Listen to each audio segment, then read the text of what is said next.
Assalamualaikum warahmatullahi wabarakatuh. Innal hamdalillah nahmaduhu wa nasta'inuhu wa nastaghfiruh wa na'udzu billahi min syurri anfusina wa min sayyiati a'malina. May yahdihillahu fala mudhillalah wa may yudlil fala hadiyalah. Asyhadu an la ilaha illallah wa asyhadu anna Muhammadan abduhu wa rasuluh. Amma ba'du. Rabbi shrah li sadri wa yassir li amri wahlul 'uqdatam min lisani yafqahu qawli.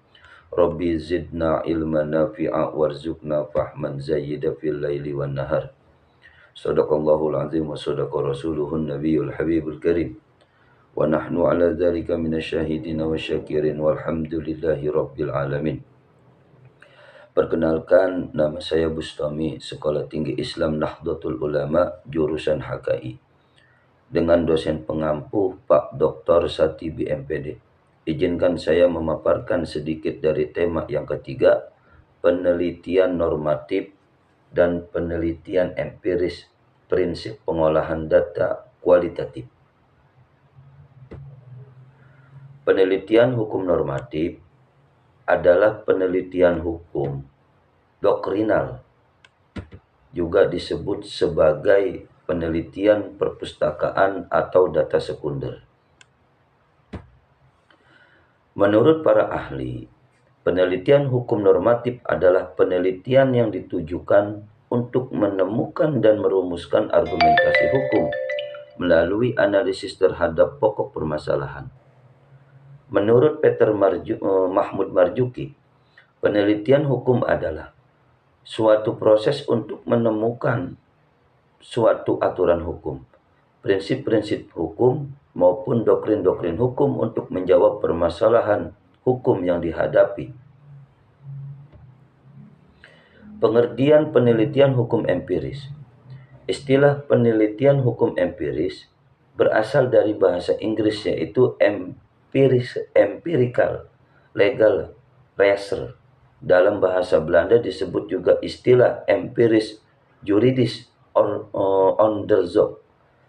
Penelitian hukum empiris berarti sebagai penelitian yang mengkaji melainkan ilmu preskriptif. Sedangkan empiris dalam situasi tertentu membutuhkan hipotesis, terutama dalam penelitian yang bersifat korelatif, yaitu mencari korelasi berbagai gejala hukum sebagai variabel. Perbandingan penelitian hukum normatif dan empiris. Normatif dari sudut kebenaran yang dituju. Penelitian hukum normatif hendak menemukan kebenaran.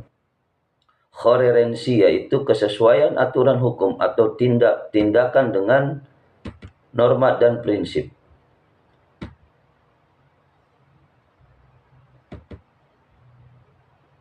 Sedangkan dari sudut pandang empiris, kebenaran yang dituju. Dari sudut kebenaran yang dituju, penelitian hukum empiris hendak menemukan kebenaran korespondensi, yaitu kesesuaian hipotesis atau asumsi yang dibangun dalam suatu penelitian dengan fakta yang berupa data. Baik guys, kita lanjutkan dengan prinsip-prinsip umum dalam pengolahan data kualitatif adalah transparansi, validitas, keandalan, perbandingan, refleksitas. 1.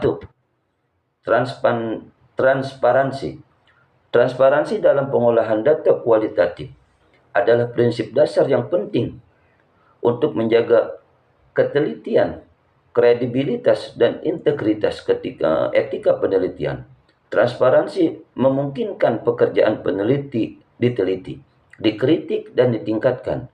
Beberapa aspek yang perlu diperhatikan dalam transparansi pengolahan data kualitatif antara lain desain penelitian, seperti jenis metode kualitatif, latar penelitian, dan posisi peneliti pengukuran, seperti mendokumentasikan interaksi dengan partisipan, analisis data, seperti pengkodean data dan analisis data, pengungkapan data, seperti ketersediaan bahan mentah. Transparansi merupakan variabel berkelanjutan sehingga semakin banyak kriteria yang terpenuhi semakin baik. 2. Validitas. Validitas pengolahan data kualitatif adalah sejauh mana temuan penelitian mencerminkan kebenaran dari fenomena yang diteliti. Validitas data kualitatif juga mengacu pada proses penelitian kualitatif, ketelitian dan relevansi data dan temuan untuk mengevaluasi data kualitatif. Penelitian menggunakan kriteria dan metode yang berbeda dengan penelitian kuantitatif. Dalam penelitian kualitatif, teknik validitas data yang digunakan adalah triangulasi data. Triangulasi data dilakukan dengan analisis triangulasi, yaitu meneliti kebenaran jawaban subjek dengan data empiris.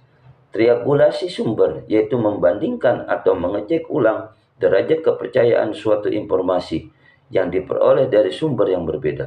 Selain triangulasi data, teknik juga keabsahan data dalam penelitian kualitatif juga meliputi uji kredibilitas, validitas internal, transferability, probabilitas eksternal, dependability, reliabilitas, confirmability, objektivitas. Baik, mungkin itu paparan-paparan dari saya, Bustami. Mudah-mudahan apa yang saya paparkan bisa memberikan manfaat untuk kita semua. Kurang lebihnya, wallahul wafiq ila aqwamut thoriq. Assalamualaikum.